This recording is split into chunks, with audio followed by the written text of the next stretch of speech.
Welcome to the Chinese Lore Podcast, where I retell classic Chinese stories in English. This is episode 29 of Journey to the West.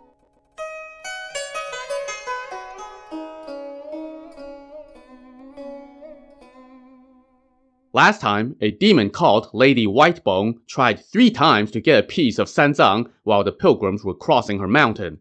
Sun Wukong tried to kill her 3 times, finally succeeding on the 3rd attempt. But his master San Zang, being cursed with mortal eyes that couldn't tell demons from humans, thought that Wukong had killed 3 innocent people. An irate San Zang promptly dismissed Sun Wukong from the group, going so far as to write an official dismissal letter and pledging that were he ever to meet with Wukong again, he would rot in hell. Sun Wukong had no choice but to leave. He took to the air and zoomed toward his former home, Flower and Fruit Mountain on the East Sea. As he approached the seashore, he could hear the waves crashing. Now, his mind was filled once again with thoughts of his former master, and he couldn't help but stop and weep for a good while before resuming his flight. As he flew over the sea, he couldn't help but sigh and say to himself, "I haven't come this way for 500 years." Before long, he had crossed the sea and arrived above Flower and Fruit Mountain. As he surveyed the landscape below, however, he saw that the mountain was barren of vegetation, its fog and mist had dissipated, its peaks had crumbled, and its forests had withered. So, the last time we were actually here, it was right after Sun Wukong had been captured by the forces of heaven. While Wukong was hustled off to heaven for his punishment, the god who had captured him, Erlang, ordered his men to set fire to the mountain, leaving behind this destruction. This pitiful sight made Sun Wukong even more depressed. Just then, he saw a few little monkeys leap out from in front of a slope. They rushed forward, surrounded him, and kowtowed, shouting, "Great Sage, you're back?" "Why were you all hiding instead of being out and about?" he asked them. "I have been back for a little while and didn't see any sign of you. How come?" The monkeys wept and told him, "After you were captured and taken to heaven, we've been assaulted by hunters. They had strong bows, vicious eagles and hounds, and countless nets and hooks. In order to save ourselves, we've gone into hiding deep in the caves, far away from our homes. Just now, we snuck out to steal a few bites of grass and a sip of water from the spring, but we heard your voice, so we came to welcome you." This report only added to Wukong's melancholy. He asked how many monkeys remained on the mountain, and they told him only about 1,000. "I used to have 47,000 demons. What happened to them?" he asked. "After you left, Erlang set fire to the mountain, and that burned the majority of our forces to death. The survivors stayed alive by squatting in wells, lying in streams, or hiding under the iron bridge. After the fire went out, we came out, but there were no more fruits left. It was hard to get by, so half the survivors left. Those of us in the other half have been hanging on here in the mountain. But then, these last couple years, hunters have captured half of our numbers." "Why did they capture you?" "These hunters are so despicable. The monkeys who were killed by their arrows, spears, and poison are skinned, deboned, and cooked for food. The ones who are trapped and taken alive are forced to jump through hoops, do somersaults, or stand straight on the streets for show. There's nothing they won't make us do." Sun Wukong was incensed. He asked who was in charge on the mountain, and the little monkeys told him that his 4 senior monkey generals were still around and managing affairs. So he sent them to tell their leaders. The little monkeys did so, and soon the 4 senior monkey generals rushed out to welcome their king back into the Water Curtain Cave. Once Wukong sat down on his throne, his minions kowtowed to him and asked, "Great Sage, we recently heard that you managed to stay alive and were protecting the Tang monk to the west to fetch scriptures. Why are you back here instead?" "Little ones, you don't know the half of it. That San Zang is ignorant and foolish. I used all my skills along the way to protect him and kill a bunch of demons. And yet, he said that I was committing violence and didn't want me as a disciple. So he dismissed me and chased me away. He even wrote a letter as proof, stating that he will never talk to me again." All the monkeys clapped and laughed. "What great luck! Why be a monk? Come home and have fun with us for a few years instead." They then called for wine to celebrate, but Wukong said, "Forget the wine for now. Tell me, how often do those hunters come to the mountain?" "No matter the time of year, they're here every single day," two of his senior generals said. "So why haven't they come today?" "Oh, they'll be here." "Little ones, go gather up the burnt shattered rocks from the mountain and arrange them in piles. I will have a use for them." So the monkeys swarmed out and quickly created numerous piles of stones.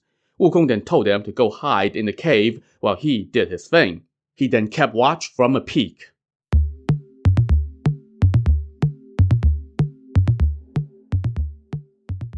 Soon, Sun Wukong heard the sound of drums and gongs coming from the south.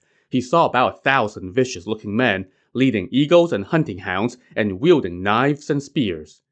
As he watched them come up his mountain, Wukong was pissed. He muttered a spell and blew a breath toward the ground. A wild gale immediately whipped up, sending the piles of loose stones swirling into the air and besieging the hunters. Blitzed by this sudden hail of rocks, the hunters were helpless as the flying stones shattered their heads, knocked over their horses, and left their dead bodies strewn across the mountainside.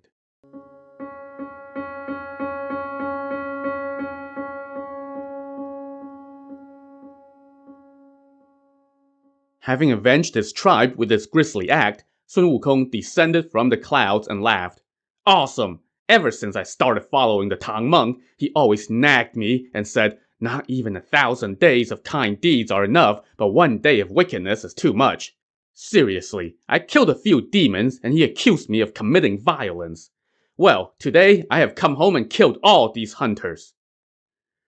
So yeah, here's another segment that didn't quite make it into the family-friendly version of TV and movie adaptations of the novel. In any case, Wukong then called out his monkeys and told them, "Go to the south slope and remove the clothes from all the dead hunters.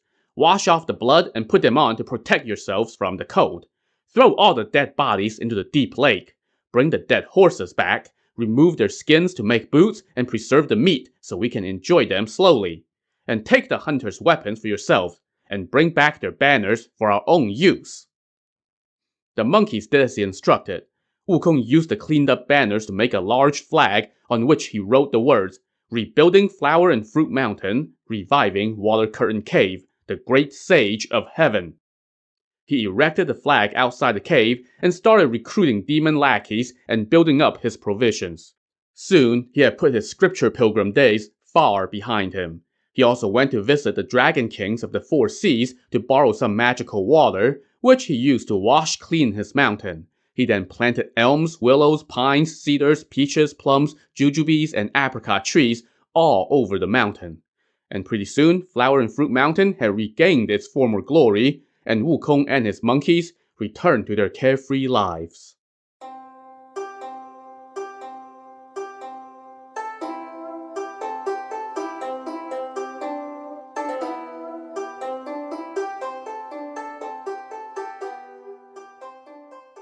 Meanwhile, on the road heading west, San Zang and his two remaining disciples continued their journey after he dismissed Sun Wukong. Zhu Bajie led the way, while Sha Zeng carried the luggage in the rear.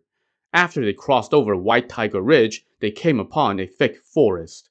San Zang said to his pupils, "The mountain roads were treacherous, and now we have this dense forest. We must be careful. There might be demons or beasts inside." So Zhu Bajie told Sha Zeng to lead the horse while he paved the way into the forest with his rake.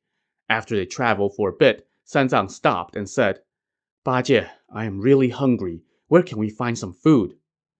"Master, please rest here while I go find food," Bajie said. So San Zang dismounted while Sha Zeng set down the luggage and handed Bajie their alms bowl. "Where are you going?" San Zang asked Bajie as he started to head off. "Oh, no need to ask. Even if I have to go through ice and fire, I will come back with food for you." So Zhu Bajie headed off. He exited the forest and traveled west for a few miles, but did not come across a single household. This was the middle of nowhere, and Zhu Bajie was huffing and puffing from all the walking. He now griped to himself. "Back when that monkey was here, whatever that old monk wanted, he got. But now it's all on my shoulders. It's like they say, only when you're in charge of a house do you know the price of firewood and rice. Only when you have kids do you appreciate your parents. There's nowhere to go find food." And as he grumbled, he started to feel tired. He thought to himself, If I go back now and tell that old monk that there's nowhere to find food, he won't believe that I walked all this way. I should tarry a while longer before I go back. Oh well, let me take a nap in the grass over there. So he flopped down on a patch of grass and started to snore. Meanwhile, back in the woods, San Zang was getting restless. He said to Sha Zeng, "Why has Ba Jie not come back yet from looking for food?" "Oh, master, you don't understand," Sha Zeng answered. "Here in the West, there are a lot of households that offer food to monks, and he's got a big appetite. Don't worry about him. He'll come back when he's eaten his fill." That may be true, but as long as he is lingering and eating, how will we meet up with him? And it's getting late. This is no place to spend the night. We need to find a proper place to lodge. No problem, master. You sit here, and I'll go find him. Right. Let's not worry about food for now. Just find a place to spend the night. So Shazeng grabbed his Buddhist spade and walked out of the forest to look for Ba Jie. So, once again, we're forgetting the first rule of journeying to the west. Never ever leave San Zang by himself.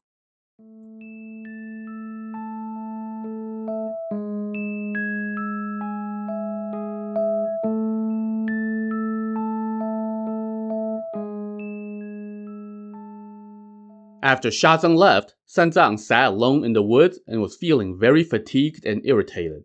He mustered his energy and got up. He stacked the luggage in one place and hitched the horse to a tree. And then he took off the Buddhist hat that he had been wearing and latched his Buddhist staff. After tidying up his clothes a bit, he took a short stroll among the trees to pass the time. The ground was covered with wild grasses and mountain flowers, while overhead echoed the calls of flocks of birds returning to their nests at dusk. The vegetation in the forest was thick and the paths narrow, and San Zang's mind was occupied. Before long, he had gotten himself all turned around. He wanted to see if he could find his two disciples, but whereas they had gone west from the woods, he ended up heading south. After wandering for a while, San Zang emerged from the woods and was greeted with a shimmering golden light and colorful clouds in the distance. He took a closer look and saw that there was a pagoda with a golden top that glowed in the rays of the setting sun. What bad luck I've had, he thought to himself. Since leaving the east, I had pledged to offer incense at every temple I come across, bow to every Buddha statue that I see, and sweep every pagoda I encounter. Isn't that a golden pagoda right there? How come I didn't come that way? Where there is a pagoda, there must be a monastery. And where there's a monastery, there must be monks. Let me go there. There's no one traveling through here, so the luggage and the horse should be okay in the woods. If the monastery can take us in, then when my disciples come back, we can all rest there. So he walked toward the pagoda. Around him were towering sheer cliffs. Vines covered the valley for miles.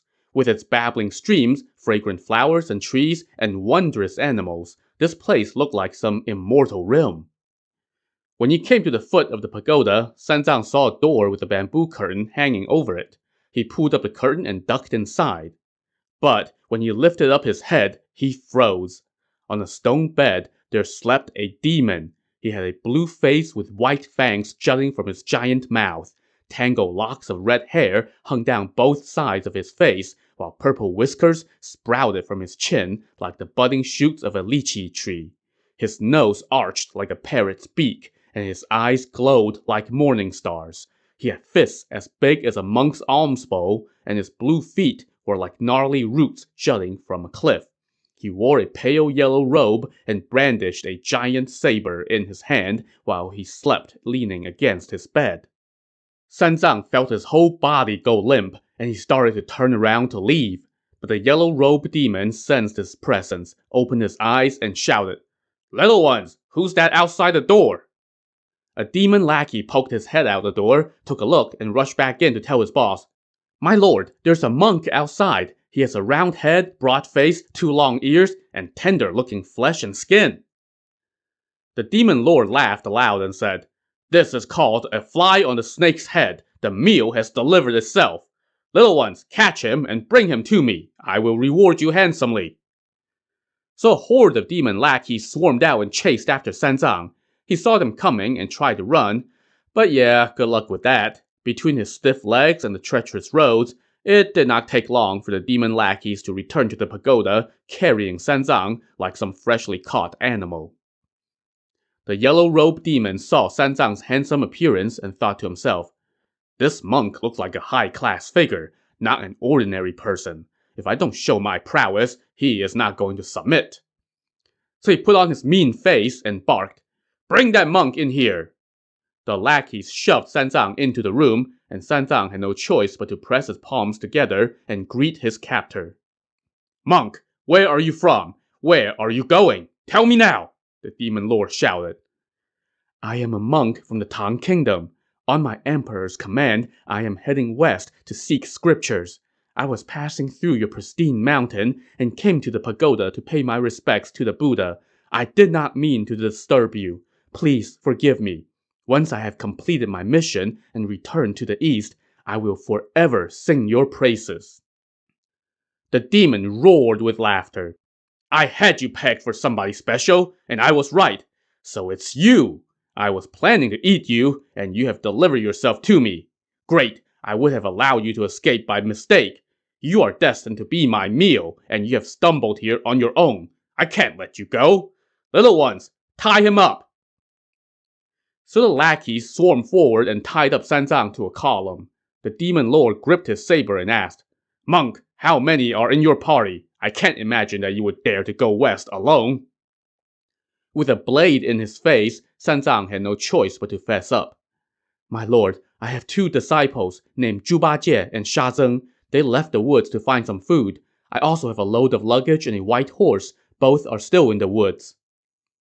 "Great luck just keeps rolling in," the yellow-robed demon said. "2 disciples, plus the horse. That's 4 of you. I will eat you all in one meal." His lackeys now volunteered to go capture the disciples, but their boss said, "No need to go. Shut the front door.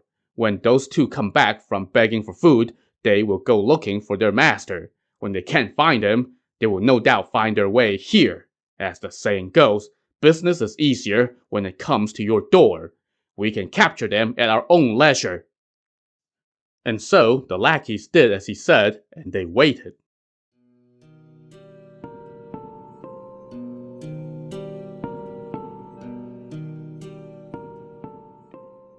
Let's go check in now on the disciples. Sha Zeng was looking for Zhuba Jie. He walked westward from the woods for a few miles and did not see any sign of habitation. So he climbed to a high vantage point and looked around. Suddenly, he heard someone muttering from the tall grass. He pulled the grass apart and found none other than Zhuba Jie, snoozing and talking in his sleep. Sha Zeng woke up Ba Jie by pinching his ear and chiding him. "Dum-dum, master told you to go find food, and yet you're here sleeping?" "Brother, what time is it?" asked Ba Jie, still groggy. "Get up already. Master said never mind the food. Let's go find a place to spend the night." So Zhuba Jie got up, grabbed his rake, and walked back with Sha Zeng. But of course, when they got back to the woods, there was no sign of their master. "This is all because you didn't come back," Sha Zeng lamented to Ba Jie. "Some demon must have captured our master." "Oh, brother, stop your nonsense," Zhuba Jie laughed. "The woods are a peaceful place. There are no demons here. That old monk must have gotten bored and went to do some sightseeing. Let's go find him." So they fetched the horse and the luggage, along with San Zang's hat and staff, and left the woods in search of their master. After some fruitless searching, they noticed a golden glow coming from the south. "Brother, the fortunate are always lucky," Ba Jie said to Sha Zeng. "Master must have found his people. That glowing thing is a pagoda. They won't dare to neglect him there. They must be preparing food to treat him there. Let's hurry up so we can get a bite too." "Brother, I'm not sure if that place is good or evil. Let's go have a look first," Sha Zeng said. The 2 of them went to the pagoda and found its doors shut. Across the top of the door was a white jade slab with the characters, "Wavy Moon Cavern of Bow Mountain." "Brother, this is no monastery," Sha Zeng said with alarm. "It's a demon lair. Even if our master is here, we won't be able to see him." "Don't worry, brother. You go watch the horse and luggage while I question them." So Zhuba Jie hoisted his rake and shouted for the doors to be opened. A demon lackey opened up, took one look at him, and ran back inside, shouting, My lord, our business has arrived. What business? There's a long snout, big ear monk outside, alongside a monk with a sullen look. They're demanding that we open up. The demon lord rejoiced. This must be Zhu Bajian, Sha Zeng. How did they find their way here? So first of all, you do live in a tall, glowing pagoda that's visible from miles away. And secondly, you were expecting this. This was part of your plan. Why are you acting surprised? Anyway, the yellow-robed demon now donned his armor, took his saber, and went out. He looked quite fearsome, as a poem in the novel attested. With a blue face, red whiskers, and flaming hair streaming, he gleamed in bright golden armor. Around his waist was girded a stone-studded belt. Across his chest, the straps of cloud-treading mail. When idly standing before the mountain, the winds howled about him. When roaming the seas in boredom, the waves surged in fury. With indigo hands, sinews taut like burnt cords, he clutched tightly a soul-searching, life-taking blade. If you wish to know this creature's name, he is loudly called Yellow Robe. Monks, where do you come from? Why are you making noise here? Yellow Robe asked his visitors. Sonny, you don't recognize me? I am your daddy, Zhu Bajie shot back. I am heading west on the order of the Tang Emperor. My master is the imperial brother San Zang. If he is here, send him out at once so I don't have to rake my way in. The yellow-robed demon laughed and said, Yes, I do have a Tang monk in my home. I haven't neglected him. I've prepared some human flesh buns for him. Why don't you come in and have one too? Well, Dum Dum took him at his word and was about to head inside for a little snack, but Sha Zeng pulled him back and was like, You dolt, he's kidding! Also, when did you start eating human flesh again? Only then did Zhu Bajie come to his senses. He now raised his rake and swung at the demon. Yellow Robe dodged his blow and hoisted his saber to counter. The two now showed off their respective powers, tangling in the clouds. Sha Zeng ditched the horse and luggage and joined the fight. The three engaged in a dogged back and forth for dozens of exchanges, with neither side gaining the upper hand. Now, to tell the truth, Zhu Bajie and Sha Zeng would normally be no match for this demon. But on this occasion, they had the secret assistance of that gaggle of 18 spirits who were tasked with protecting San Zang, so they were able to fight the demon to a standstill. Of course, those secret protector gods could have spared everybody a whole lot of hassle if just one of them would have piped up and whispered in San Zang's ear that, hey, you probably don't want to go in the direction of that pagoda. While the demon and the two disciples were fighting up a storm outside, San Zang was weeping inside the demon's lair as he thought of his disciples. He lamented, Oh, Bajie, did you run into a friend in some village and are stuffing yourself with food? And Sha Zeng, you don't know where Bajie went, so how can you find him? How can you guys know that I have run into a demon and are suffering here? When will I see you again and escape this calamity so that we may resume our journey? While he was crying, he suddenly saw a woman emerge from the back of the cave. She approached and asked, Elder, where did you come from? Why are you tied up here? Looking up through his tears, San Zang saw a woman of about 30. He replied, Madam, there's no point in asking. I am destined to be eaten. Since I stumbled into your home, just eat me as you will. Why must you ask me anything? Oh, I'm not a cannibal, the woman said. My home is about 100 miles to the west of here. There's a city there called the Kingdom of Precious Elephants. I am the third daughter of that king. My childhood name was Shaming the 100 Flowers. 13 years ago, during the Mid-Autumn Festival, while I was watching the moon, this demon swept me away with a wild wind. I have been his wife for the last 13 years and have had children with him. I have not sent any word to my kingdom. I miss my parents, but can't see them. Where did you come from? How did you get captured? I am a pilgrim heading west, San Zang explained. I was taking a stroll and stumbled here. That demon now wants to capture my disciples and eat all of us together. The princess smiled and said, Elder, don't worry. Since you are a scripture pilgrim, I will save you. The Kingdom of Precious Elephants is on your way west. Please deliver a letter to my parents for me, and I will ask my husband to spare you. Lady Bodhisattva, if you can save my life, I am willing to be your courier, San Zang said. So the princess rushed to the back and wrote a letter to her parents. She then came back out, untied San Zang, and gave him the letter. San Zang took the letter in hand and said, Madam, thank you for sparing my life. When I pass by your honorable home, I will definitely deliver it to the king. But it's been so long. What if your parents refuse to see you again? Please pardon my saying so. No problem, the princess said. My father doesn't have any sons, just 3 daughters. If he sees this letter, he will want to see me. So San Zang put away the letter, thanked the princess, and started to head outside, but she pulled him back and said, You can't go through the front door. All the lackeys are out there cheering on their lord while he fights your disciples. You should go out through the back door. If my husband catches you, he might question you. But if his minions catch you, they might kill you without asking. Let me go out there and convince my husband to grant me a favor and release you. Then he can tell your disciples and you all can leave together. To see how the princess will convince her demon husband to let his dinner go, tune in to the next episode of the Chinese Lore Podcast. Thanks for listening.